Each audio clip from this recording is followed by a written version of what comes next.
வடகறி செய்ய தேவையான பொருட்கள். நான் இப்போ 200 கிராம் கடலைப்பருப்பு எடுத்திருக்கேன். அதை ஒரு 3 மணி நேரம் இது மாதிரி ஊற வச்சுருக்கேன். இப்போது 4 மீடியம் சைஸ் ஆனியன் எடுத்திருக்கேன்.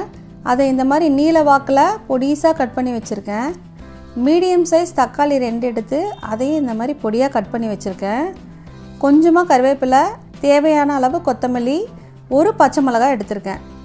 இப்போது மசாலா அரைக்க தேவையான பொருட்கள் பார்த்திங்கன்னா 1 ஸ்பூன் சோம்பு, 1 ஸ்பூன் கசகசா, 3 காஞ்ச மிளகா, 1 ஏலக்காய், 5 லவங்கம், 4 மெலிசான பட்டை, 1.5 இன்ச்சு இஞ்சியை தோல்லாம் சீவிட்டு இந்த மாதிரி கட் பண்ணி வச்சுருக்கேன். 20 பல் பூண்டு எடுத்திருக்கேன். பூண்டு எந்த சின்னது.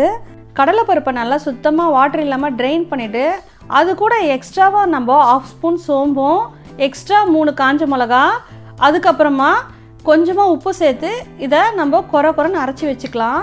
இப்போ பாருங்கள், நான் இந்த மாதிரி குறைன்னு அரைச்சி வச்சுருக்கேன். இப்போ நம்ம எடுத்து வச்சுருக்க மசாலா பொருட்கள்லாம் கொஞ்சமாக தண்ணி ஊற்றி இந்த மாதிரி ஃபைன் பேஸ்ட்டாக அரைச்சி வச்சுக்கோங்க. இப்போ நம்ம ஒரு பேனில் வடை ஃப்ரை பண்ணுறதுக்கான எண்ணெயை எடுத்துக்கலாம். இப்போ நான் கடலை எண்ணெய் எடுத்திருக்கேன்.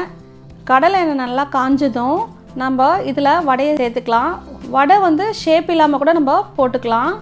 அதேமாதிரி வடை பார்த்திங்கன்னா நல்லா ஃப்ரை பண்ண விடக்கூடாது, ஒன்றும் பாதியாக ஃப்ரை பண்ணி எடுத்துக்கணும். இப்போ பாருங்கள், இந்த ஸ்டேஜில் நம்ம எடுத்துக்கிட்டால் கரெக்டாக இருக்கும்.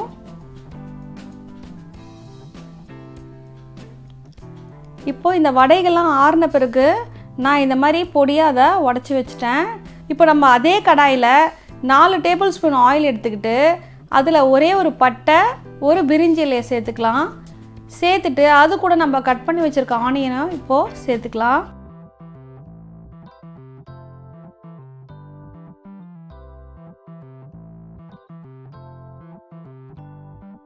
கொஞ்சம் கருவேப்பிலையும் இது கூட நம்ம சேர்த்துட்டு இப்போ இதை நல்லா நம்ம ஃப்ரை பண்ணிக்கலாம்.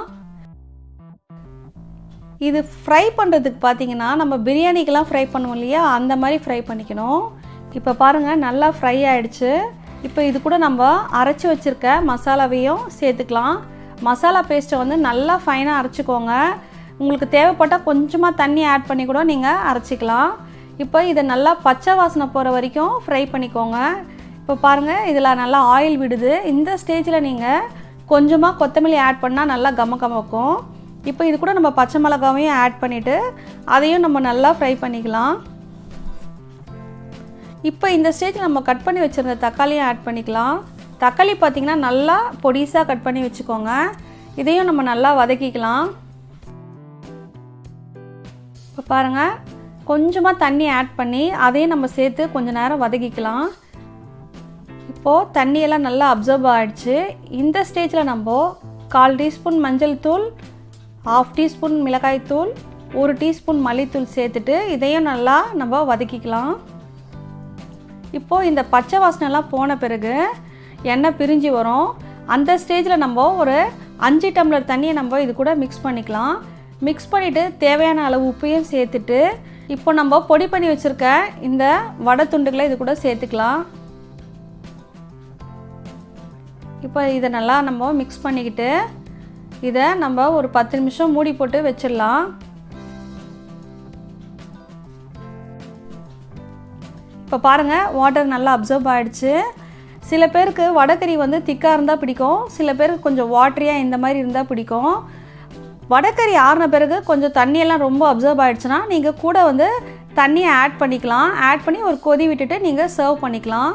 இப்போ பாருங்கள், நான் இறக்கும்போது கொத்தமல்லி ஆட் பண்ணிவிட்டு இப்போ சுவையான சூடான வடைக்கறி ரெடி.